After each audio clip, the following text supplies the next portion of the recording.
और अब कसम संविधान की। ये वक्त है बड़े मुद्दों पर बड़ी बहस का। और नमस्कार, मैं हूं दीपक चौरसिया।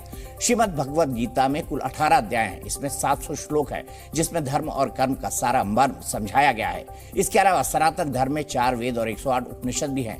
इसमें खबर यह है कि कांग्रेस के सांसद राहुल गांधी का दावा है कि उन्होंने इसमें से ज्यादातर पढ़ डाले हैं और इन्हें पढ़कर वो इस नतीजे पर पहुंचे हैं कि हिंदू धर्म वैसा नहीं होता जैसा बीजेपी बताती है।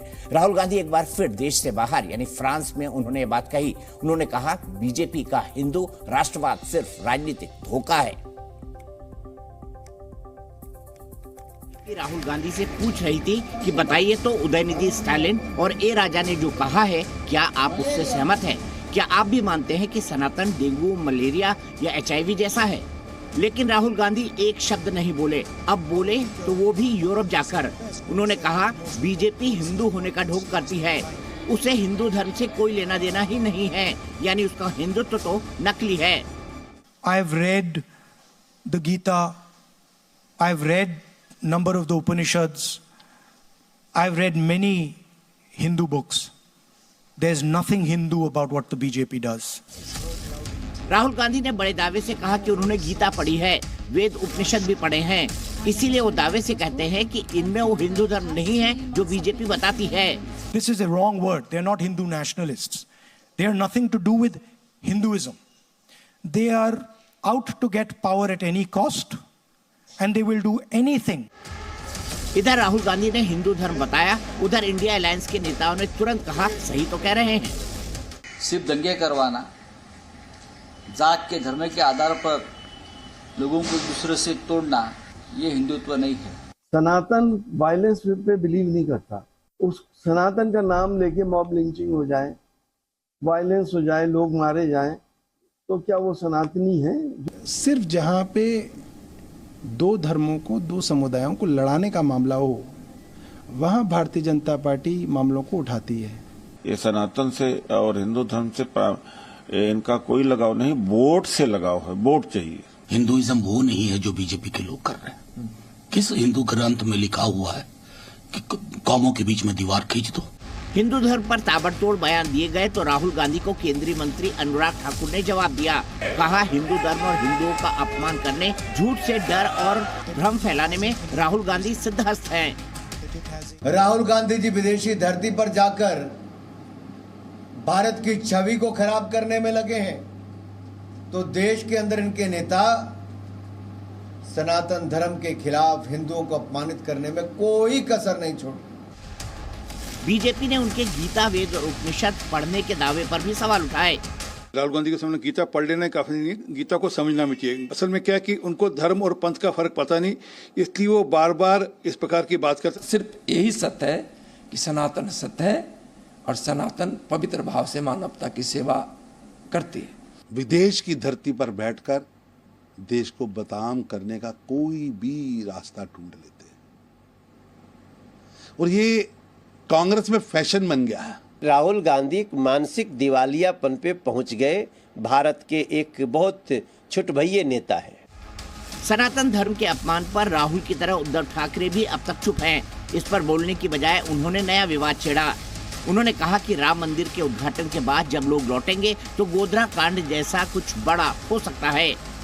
पण डाव असा असू शकतो की राम मंदिरासाठी देशभरातून लाखोच्या संख्येने हिंदू बोलवायचे, बस, गाड्या, ट्रेन सगळ्यातनं यायचं आणि तिकडनं झाल्यानंतर परतताना मध्ये कुठेतरी गोधरा घडवायचा।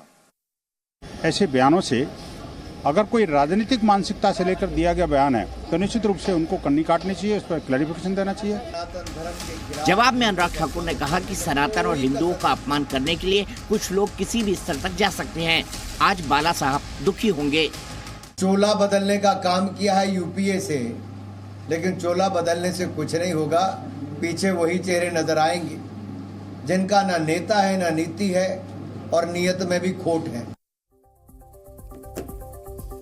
इसी पर बात करेंगे। मेरे साथ दो खास मेहमान जुड़ चुके हैं। भारतीय जनता पार्टी के राष्ट्रीय प्रवक्ता और वरिष्ठ नेता प्रेम शुक्ला जी मेरे साथ हैं। अभय दुबे जी कांग्रेस पार्टी के राष्ट्रीय प्रवक्ता और वरिष्ठ नेता, वो मेरे साथ जुड़े हुए हैं। मैं दोनों को बता दूं कि 90 सेकंड में सबको दूंगा और मैं, आप जानते हैं, मैं सबको बोलने का पर्याप्त मौका देता हूं। सो सबसे पहले मैं शुरुआत करता हूं अभय दुबे जी से। अभय दुबे जी, मैं जानता हूं आप बहुत ज्यादा भगवान पर यकीन रखते हैं, आप एक बहुत सनातनी हिंदू हैं। मैं आपसे ये जानना चाहता हूं कि गीता में क्या कहा गया है, धर्म क्या है?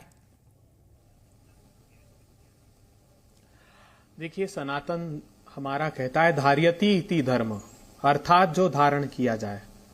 और हमने धर्म के आधार पर क्या धारण किया है? तो धर्म के आधार पर हमने संयम, सदाशयता, सहिष्णुता, सदाचार, हमने विनम्रता से ये कहा है कि नफरत, नकारात्मकता, निराशा हिंदू धर्म को प्रतिबिंबित नहीं करते, जो भारतीय जनता पार्टी करती है। सनातन धर्म दर्शन कहता है कि षट दर्शन में आस्था रखने वाला, षट अर्थात संख्या का 6, तो उसका संख्या सूत्र है जो कपिल मुनि ने लिखा, योग सूत्र है जो पातंजलि ने लिखा, न्याय सूत्र है जो गौतम मुनि ने लिखा, कौशिकी है जो कणाद मुनि ने लिखा, मीमांसा है जो जैमिनी ने लिखा, और वेदांत है जो वेद व्यास जी ने कहा जाता है लिखा। इन 6 धर्म दर्शन में, सूत्रों में आस्था रखना अर्थात सनातन धर्म है। और मैं भारतीय जनता पार्टी को बताना चाहता हूं कि हमारी इस सनातन धर्म की विशेषता है कि हम जो इसमें प्रतिकूल परिस्थितियों में इसकी मीमांसा करते हैं, अर्थात जो शंकराचार्य ने दिया है वो अद्वैतवाद दिया है, और जो माधवाचार्य हैं उनका इससे बिल्कुल उल्टा तर्क था। सबसे कड़ा विरोध करके शंकराचार्य का उन्होंने द्वैता अद्वैत दर्शन दिया। अर्थात शंकराचार्य जी कहते थे कि जगत एक मिथ्या है, वो कहते थे ईश्वर और भक्ति एक मिथ्या है, सिर्फ जो सत्य है वो ब्रह्म ही है। लेकिन माधवाचार्य ने कहा कि नहीं, ईश्वर है और भक्ति है, आस्था है। तो ये विरोधाभासी तर्क दिए गए, मगर इसको आत्मसात किया गया। बौद्ध धर्म को, जैन धर्म को, चारवाक को, आपका टाइम हो गया हिंदुस्तान ने आत्मसात किया। तो आत्मसात करने का नाम हमारी सनातन संस्कृति है। फिर दूसरे भी मांगे। प्रेम शुक्ला जी, इनको कहना है ठीक है, उन्होंने ठीक है, राहुल गांधी ने वेद उपनिषद पढ़े हैं, इसमें आपको क्या डाउट है? और अभय जी देखिए कितना अच्छा बोले, उन्होंने साफ बताया जो धारण किया जाता है वो धर्म है। जी जी जी जी जी देखिए, आदरणीय अभय दुबे जी की विद्वत्ता को, धर्म के प्रति उनकी समझ को, सनातन के प्रति उनके आदर को मैं समग्रता में प्रणाम करते हुए उनसे बहुत एक छोटा सा प्रश्न पूछना चाहता हूं कि जो सनातन इतना विराट है, जो सनातन जो है इतना विशाल है, और जिस सनातन का आप गुणों का आप वर्णन कर रहे हैं तो ऐसे रस टपक रहा है, ये रसास्वादन आप स्टालिन को क्यों नहीं करा देते? ये रसास्वादन आप स्वामी प्रसाद मौर्य को क्यों नहीं करा देते? ये रसास्वादन आप चंद्रशेखर यादव को क्यों नहीं करा देते? ये रसास्वादन आप राजा को क्यों नहीं करा देते? ये रसास्वादन आप मुस्लिम लीग को क्यों नहीं करा देते? ये रसास्वादन और ये ज्ञान जो है, जो श्रीमान राहुल गांधी का है, अत्यंत जो है। और दूसरी बात, अब जो नफरत की दुकान और मॉल वाले जो हैं, वो कृपा करके बताएं, सत्ता लोलुपता के लिए 10 लाख लोगों की हत्या कब हुई, किसके कारण हुई? क्या कौन नहीं जानता इस तथ्य को? किससे छिपा रखा है? और 10 लाख लोगों की हत्या, और सरदार पटेल, एनवी गाडगिल की पुस्तक में इसका वर्णन है। सरदार पटेल ने कहा कि इस देश में अगर कोई जो है उस दौरान अगर कोई राष्ट्रवादी मुसलमान है तो एक ही है, वो जवाहरलाल नेहरू है। ये मैं नहीं कह रहा हूं कि आप, और उसके बाद 10 लाख हिंदुओं की हत्या हो जाती है और राष्ट्रवादी मुसलमान देखता रह जाता है। उसके बाद 10,000 जो है मराठियों की हत्या हो जाती है सत्ता प्राप्ति के लिए, 10,000 सिखों की हत्या हो जाती है। नफरत का इतना नृशंस कांड और कहाँ है मित्र? जरा बताइए। हो गया प्रेम जी। अभय दुबे जी, मेरा सीधा सवाल, सनातन इतना सुंदर आपने समझा, मुझे पता है आप बहुत पढ़े लिखे हैं, मेरे साथ कॉलेज में पढ़े हैं, पर मैं आपसे जानना चाहता हूँ, यही बात आप राजा को समझा दीजिए, स्टालिन को समझा दीजिए, चंद्रशेखर जी को वो जो बिहार के शिक्षा मंत्री उनको समझा दीजिए, स्वामी प्रसाद मौर्य को समझा दीजिए, यही तो आपके नवरत्न हैं। दीपक जी, देखिए, क्या आपको लगता है कि जब भगवान श्री कृष्ण ने गीतोपदेश दिया, या हमारा रामायण काल था, द्वापर और त्रेता दोनों युग में धर्म के सहअस्तित्व नहीं थे, या इस सनातन की निंदा करने वाले लोग नहीं थे? हमारे सनातन के लिए कहा है, क्या कहा है? नास्तिको वेद निंदक, अर्थात जो वेद की निंदा करते हैं वो नास्तिक मानकर हमने चारवाक तो ऐसे थे जो मंदिर के बाहर खड़े होकर हिंदू धर्म के खिलाफ बोला करते थे, लेकिन हम लोगों की मनोवृत्ति आत्मसात करने की। गीता में क्या गया है? श्रेयान स्वधर्मो विगुणो अपर धर्मो स्वनिष्ठितात।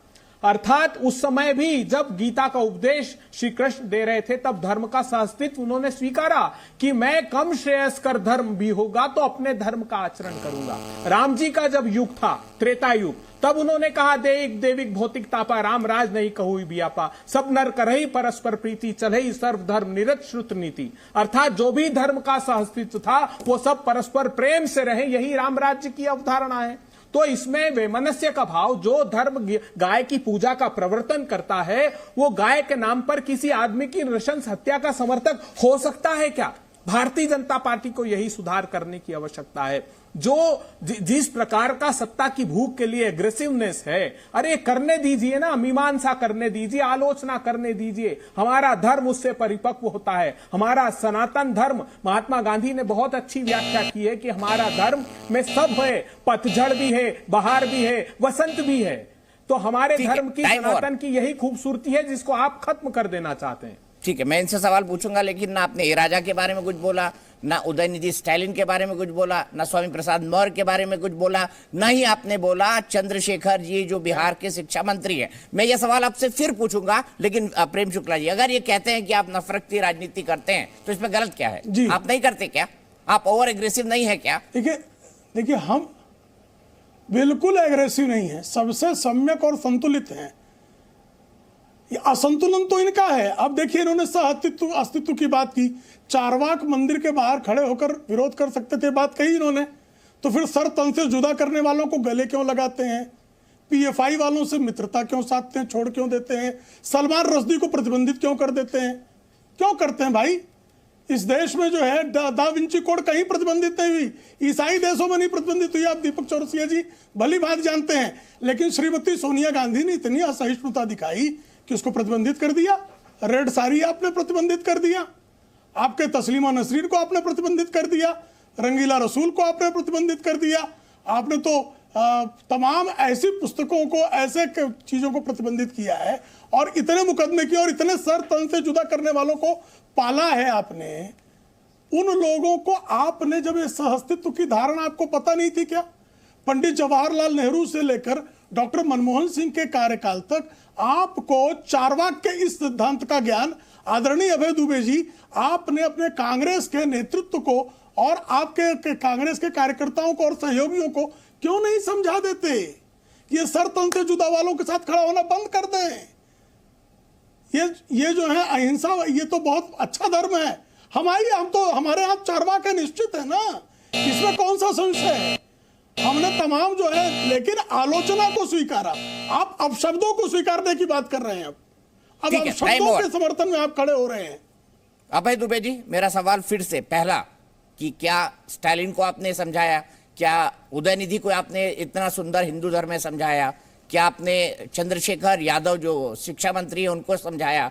क्या आपने स्वामी प्रसाद मौर्य को समझाया? और साथ में ये भी सवाल कि फिर सर तन से जुदा का आप लोग मौन समर्थन क्यों करते हैं? वो धर्म, वो मजहब ऐसा क्यों करता है? बताइए ना, आपका मौन समर्थन रहता है सर तन से जुदा वालों। अब उदयनिधि स्टालिन का जवाब जरूर दीजिएगा, इस पर मत बोलने लगिएगा, आप विषय घुमाने में मास्टर है भाई। 100% दूंगा। मैंने आप पहले भी दिया जवाब, आपने सुना नहीं एक शब्द में। हिंदू सनातन धर्म दर्शन की यही खूबी है कि एक शब्द में वो पूरा वर्णित कर देते हैं। नास्ति को वेद निंदक, एक शब्द में वर्णन हो गया उसका। ये परिभाषित किया है। जो हमारे सनातन धर्म दर्शन की निंदा करते हैं उनको नास्तिक कहा गया है। तो ऐसे लोगों को मैं नास्तिक परिभाषित करता हूं, ये मेरे वेद की खूबसूरती है। बात रही सर तन से जुदा करने की, तो वो रियाज अटारी भारतीय जनता पार्टी का कार्यकर्ता था। लेकिन मैं क्या ये बात कह दूं कि समूची भारतीय जनता पार्टी का दर्शन ये नहीं कहूंगा। मैं, मेरे आचरण में, मेरे स्वभाव में नहीं है। जब सैफुल्लाह फारूक को, कश्मीरी पंडितों के हत्यारे को टिकट देते हैं, तो क्या समूची भारतीय जनता पार्टी का यह आदर्श है?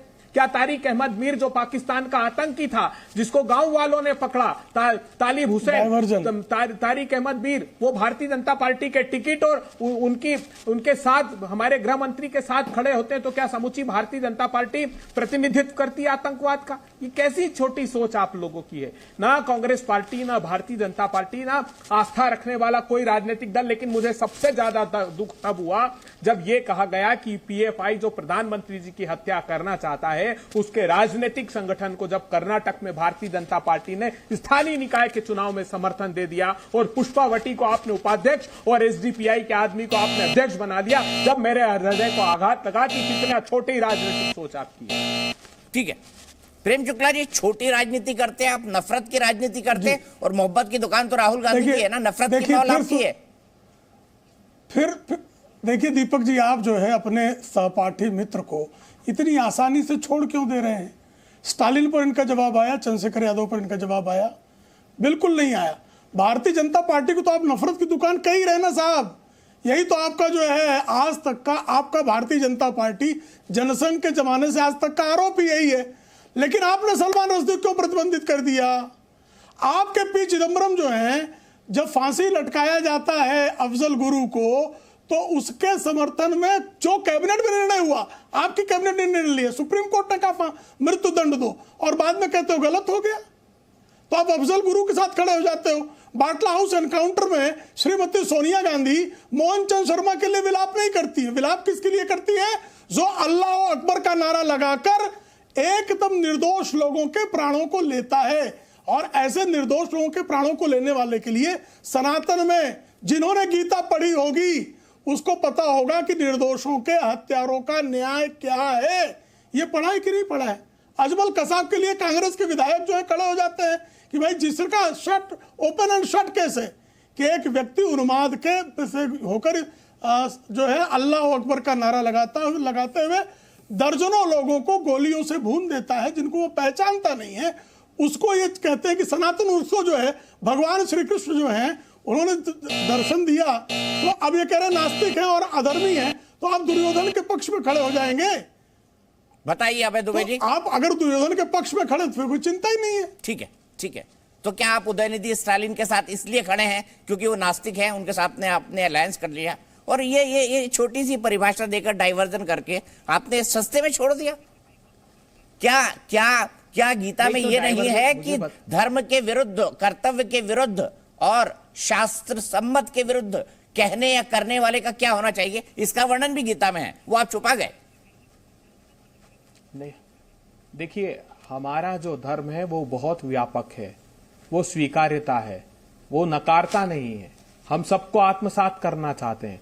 समय के साथ हमने बड़े ऐसे जो धर्म के विरोधी है, बौद्ध धर्म का जन्म तो खुद आप अगर राष्ट्रीय स्वयंसेवक संघ की पुस्तक को पढ़ेंगे, गुरु गोलवलकर जी की बंच ऑफ थॉट्स को, तो उसमें लिखा है कि बौद्ध धर्म जो है हिंदू धर्म को अपरूट्स करने के लिए, उखाड़ फेंकने के लिए आया था।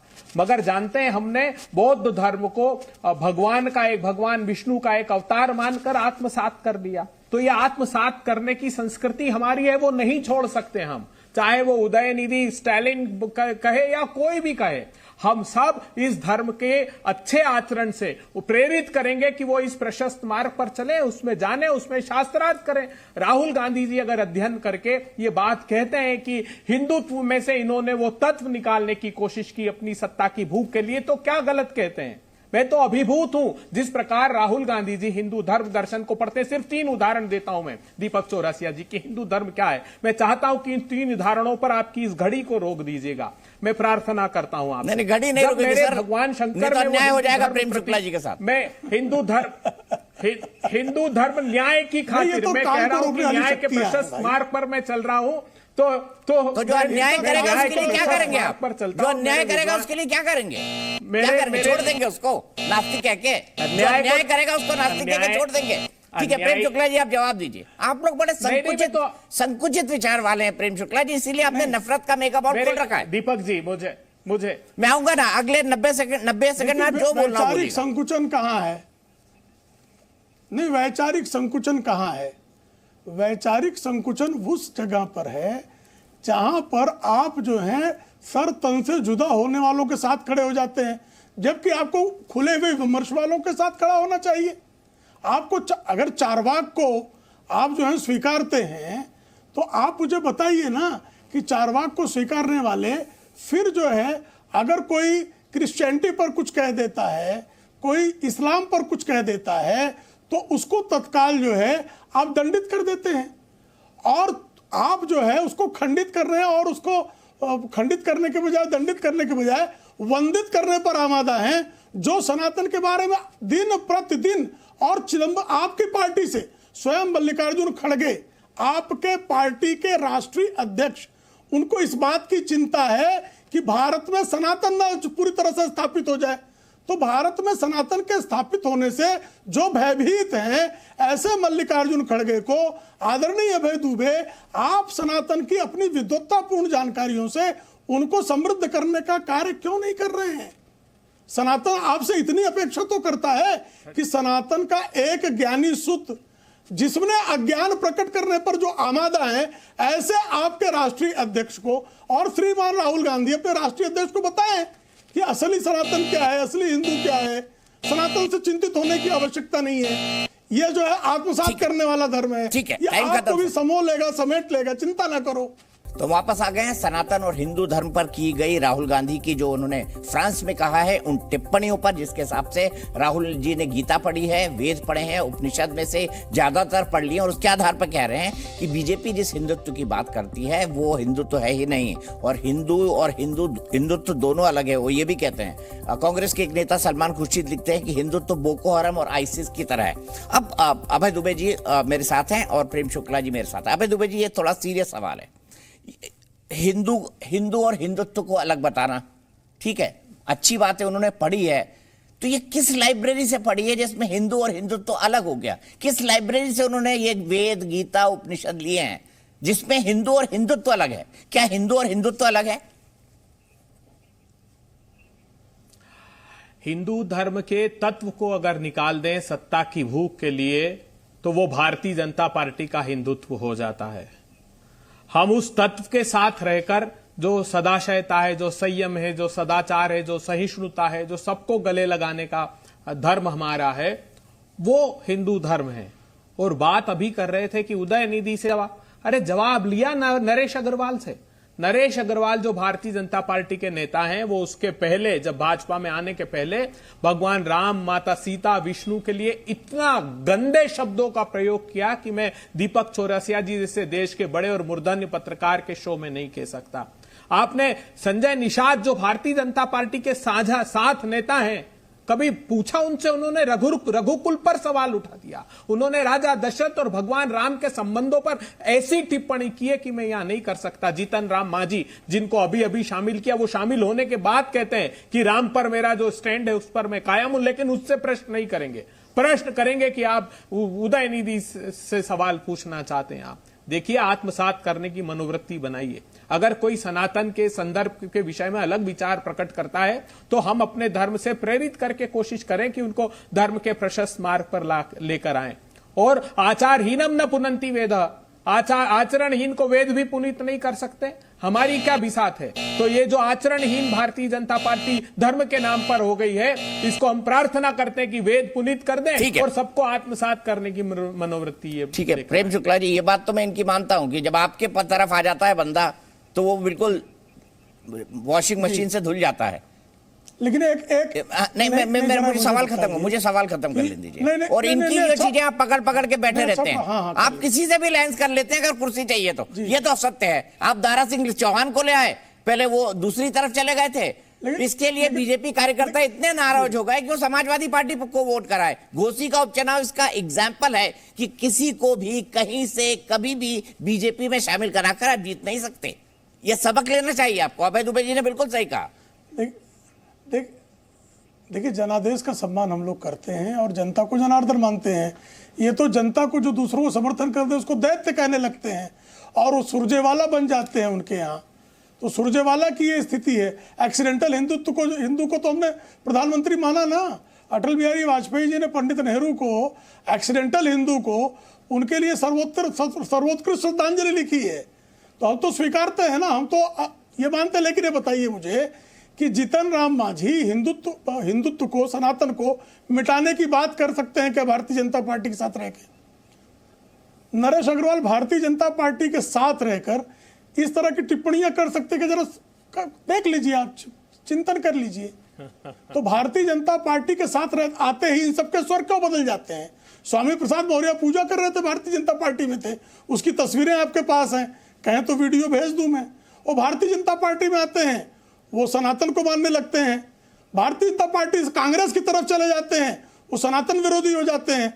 तो कृपा करके ये भी तो बता दीजिए आप कि आपके पास ऐसा कौन सा दिव्य द्रव है जिसके छिड़कते ही वो सेकुलर हो जाते हैं। यहां तक कि उद्धव ठाकरे को लगने लगता है कि जिनके पिताजी कहते थे कि गोधरा आईएसआई ने कराया, बाला साहब ठाकरे ने बारंबार 2002 से लेकर 2012 तक 10 वर्षों तक कहा, लेकिन अब उनको लग रहा है दंगे हो जाएंगे, अपने पिताजी को भूल जाते हैं वो और सोनिया माता की आराधना करने लगते हैं।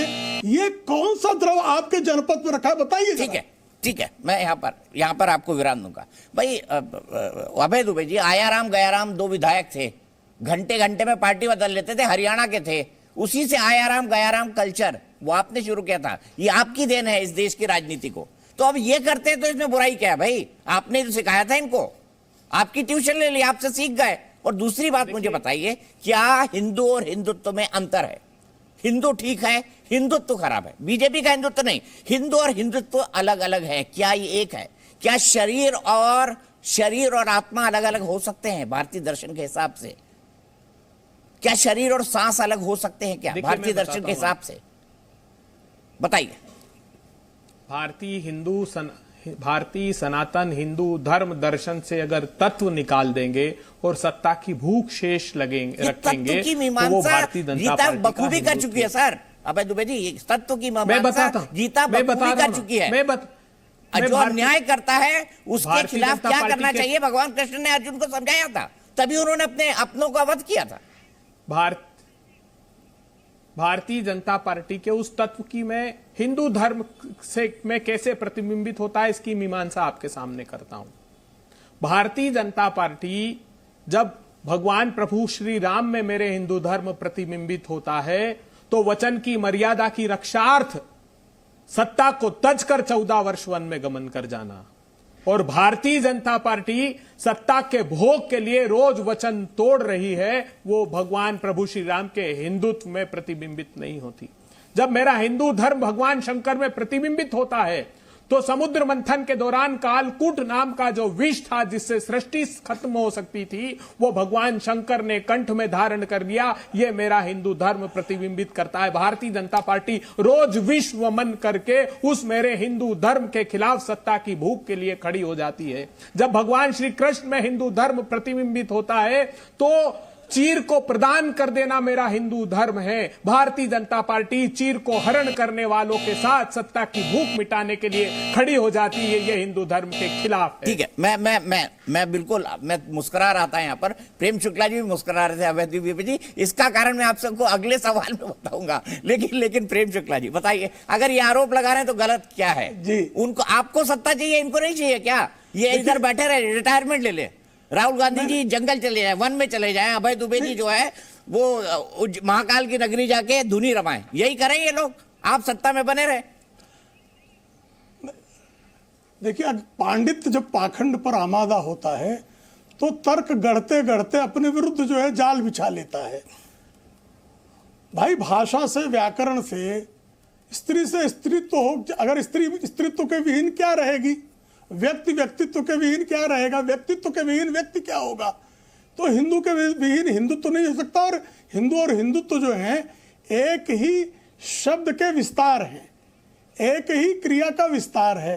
अब उस पर जो है आपने यहाँ वहाँ के सारे तर्क जमा तो किए, लेकिन उन तर्कों में कृपा करके बताइए, सत्ता लोलुपता की आप बात करें, पहले ही बताइए मुझे क्या अगर जो है अल-कायदा आतंकवाद करता है, इस्लाम के नाम पर अल्लाह अकबर बोल के हत्याएं करता है, इस नाम पे आप इस्लाम को जो है आप जो है अपशब्द बोल सकते हैं क्या उसके विरुद्ध? नहीं बोल सकते हैं। अगर किसी ने किसी प्रकार की असहिष्णुता दिखाई और उसको समाज स्वीकारता तक नहीं है तो उसके आधार पर आप हिंदुओं को, और उसके लिए आप एक राजनीतिक दल, कल मुस्लिम लीग जो है उसने इस देश को बांट दिया। इस आधार पर, मुस्लिम लीग के आधार पर आप इस्लाम के विरुद्ध कोई बात नहीं कर सकते ना। तो ये आप बातें करते हैं, कांग्रेस बातें करती। और सत्ता लोलुपता की जहां तक बात रही, जवाहरलाल नेहरू की सत्ता लोलुपता ने 10 लाख लोगों को जो है मौत के जो है घाट उतारा है इस देश में। हजारों महिलाओं पर बलात्कार हुआ है। और ये स्वयं जो अभी अभी रिलीज हुई है पुस्तक नीरजा चौधरी की, उसमें अरुण नेहरू कहते हैं कि राजीव गांधी को प्रधानमंत्री पद पर बैठाने के लिए 5000 सिखों की बलि दे दी। ये आपकी सत्ता लोलुपता है। ठीक है, मेरे को हंसी आ रही थी G20 पर दिए हुए कुछ बयानों पर, उस पर आऊंगा अभय दुबे जी। लेकिन मुझे बताइए, देखिए आप ये सोचे कि मैं ज्यादा समझदार हूं, सामने वाला मूर्ख है। बॉस, ये 140 करोड़ लोगों का देश है, बहुत समझदार है, ठीक है। नेता सोचते होंगे कि वो ही सबसे ज्यादा समझदार है, ऐसा नहीं है। नेताओं के बयानों की भी मीमांसा होती है, वो जो करते हैं और दिखते हैं उसकी भी मीमांसा होती है, जैसा आप कह रहे हैं अभय दुबे जी। तो कौन क्या कह रहा है, जनता इसका वजन टटोल लेती है, उसी के हिसाब से निर्णय करती है। तो क्या बार बार बात को डाइवर्ट करने से अन्याय और न्याय, धर्म और अधर्म, इसको परिभाषित कर पाएंगे अभय दुबे जी? बताइए। नहीं, देखिए, बात जहां तक कि बहुत जरूरी बात है कहने की, जो पंडित नेहरू के बारे में प्रेम शुक्ला जी ने, मेरे विद्वान साथी ने कही, इसका सीधा और सीधा जिम्मेदारी बनती है श्यामा प्रसाद मुखर्जी की, हिंदू महासभा की। आप याद रखिए, जब बर्तानिया के खिलाफ हम लड़ाई लड़ रहे थे, तब सबसे पहले जो पाकिस्तान का प्रस्ताव पढ़ने वाला फजलुल हक था, जिसने 23 मार्च 1940 को प्रस्ताव पढ़ा था, उसके साथ सरकार श्यामा प्रसाद मुखर्जी साहब ने पश्चिम बंगाल में बनाई।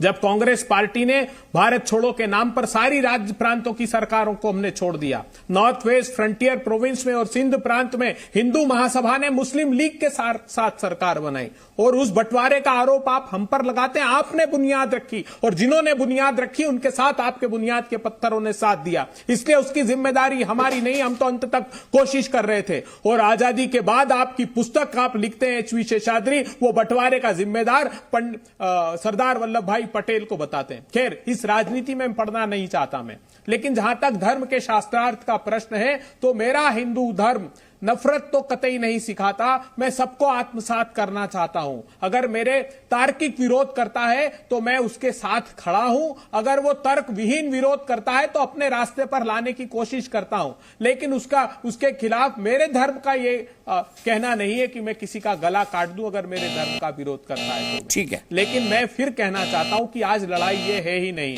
आज लड़ाई है कि कैसे संसाधनों की लूट करके लोग विदेश भाग रहे हैं। ठीक है, हो गया आपका टाइम, हो गया अभय दुबे जी, आपका टाइम हो गया। करके अभय दुबे जी, टाइम हो गया। प्लीज साथ छोड़ दूं, तर्क विहीन लोगों का साथ छोड़ दूं, तो क्या स्टालिन का साथ आप छोड़ेंगे? तर्क विहीन है स्टालिन या नहीं, इसका जवाब आप सोच लीजिएगा। मुझे लगता है 2 बार मौका मिल सकता है। प्रेम शुक्ला जी जवाब दीजिए, इनके आरोपों में भी दम है।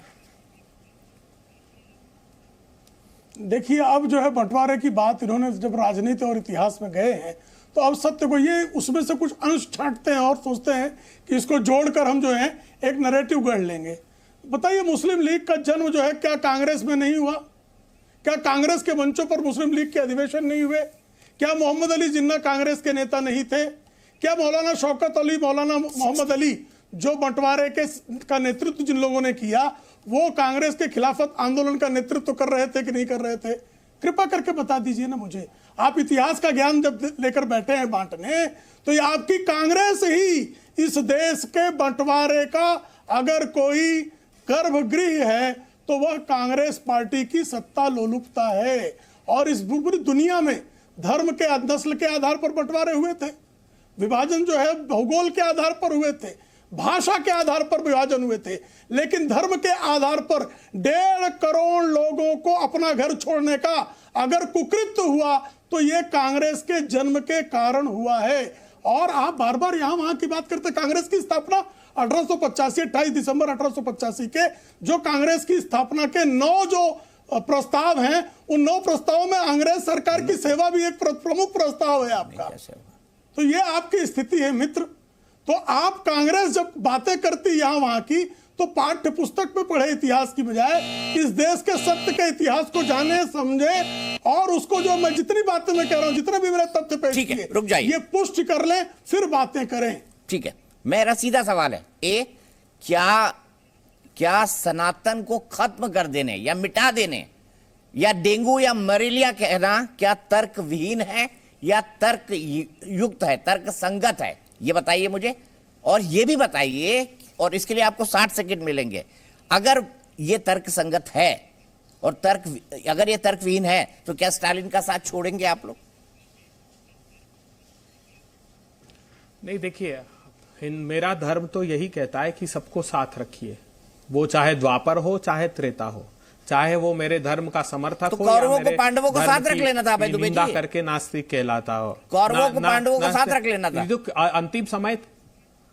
अंतिम समय तक भगवान श्री कृष्ण प्रस्ताव लेकर गए थे कौरवों के पास, जैसे हम भारतीय जनता पार्टी के पास गए कि मान लीजिए राहुल गांधी कह रहे हैं महंगाई है, संसाधनों की लूट है, तब वो श्री कृष्ण गए थे, तब उन्होंने 5 ग्राम भी नहीं दिए, 5 गांव देने को तैयार। क्या बोल रहे हैं आप? राहुल गांधी भगवान कृष्ण, परिणाम भोगने पर क्या तुलना करिए आप दुबे जी, वाह। तो ये अब सब में मैं तो शंकराचार्य जी का अनन्य भक्त, वो तो कहते हैं अद्वैतवाद में भगवान कृष्ण कौरवों के पास प्रस्ताव लेकर गए। अरे क्या तर्क हुआ? अरे आप भी भगवान आप सब में, हम सब में, आप सब में, हम सब में भगवान है। ये मेरे शंकराचार्य ने कहा है, मेरे भगवान ने। अद्वैतवाद यही तो कहता है कि बिल्कुल मानता हूं, हम ब्रह्मास्मि। कांग्रेस के लिए तो राहुल गांधी में ईश्वर है, तो चिंता वाली बात नहीं है। ये बहुत लोग बोलते हैं कि कांग्रेसियों के लिए राहुल गांधी के राहुल गांधी ईश्वर ही है, कोई दिक्कत नहीं है। बड़े लाइटर नोट पे बात कह रहा हूँ। प्रेम शुक्ला जी, आपका जवाब और 60 सेकंड कंक्लूड करना है। नहीं, राहुल गांधी उस रामेश्वर से देखिए, मैं पूछता हूं, राहुल गांधी से पूछना है तो वो मजदूरों से पूछिए, जब कोविड के क्राइसिस के समय सड़कों पर छोड़ दिया और उनकी मदद के लिए गए। उन किसानों से पूछिए जिनकी लड़ाई भट्टा परसोल में खेत में लड़ने गए। उस आजादपुर मंडी के उस व्यक्ति से, रामेश्वर से पूछिए जिसके आंसू पोंछने राहुल गांधी गए। हाँ, उन सब देशवासियों के लिए जो अंतिम पंक्ति में खड़े हैं, न्याय की लड़ाई लड़ रहे हैं, तो वो उसी स्वरूप में सब लोग देखते हैं। मैं प्रेम शुक्ला जी आपको कोई मौका नहीं दे रहा। मुझे हंसी इसलिए आ रही थी कि कांग्रेस जो है वो बात करती है कि G20 में इतना खर्चा फिजूल खर्ची है, जो इतने चांदी के बर्तन में क्यों खिलाया, सोने के बर्तन में। अखिलेश यादव ने बोला कुत्ते पकड़ने वालों को जो है अब दिल्ली से फ्री हो गए तो आप वो भेज दीजिए। अरे G20 इतना बड़ा हुआ। अब मुझे बताइए, क्या जो बाइडेन को राहुल गांधी प्रधानमंत्री होंगे तो आजादपुर मंडी ले जाएंगे, आलू पूड़ी देंगे, पैकेट में रख के ले लीजिए, टेंट हाउस में ठहराएंगे? ये बताना चाहते हैं ये हमारा जहां अतिथि को देव कहा जाता है। प्रभात दुबे जी, मैं बड़ा आश्चर्यचकित था ये तमाम ट्वीट देखकर। आखिरी अगर मैं उत्तर दे पाऊं 10 सेकंड में से, लीजिए 20 सेकंड। आने वाले समय में देश में बहुत बड़ा आंदोलन होगा। मेरे इस शो को याद रखिएगा। इस G20 की आड़ में अमेरिका के साथ जो समझौता किया है WTO का, एग्रीकल्चर प्रोड्यूस अमेरिका में निर्बाध रूप से हिंदुस्तान में सप्लाई करने का अनुबंध, इस पर भी बात करेंगे। अंतर्राष्ट्रीय मामला है, इस पर भी बात करेंगे। पूरा वक्त लीजिएगा, 1-2 घंटे अपन बहस कर लेंगे जी न्यूज के क्या बोलते हैं फेसबुक या किसी भी पेज पर। जी न्यूज।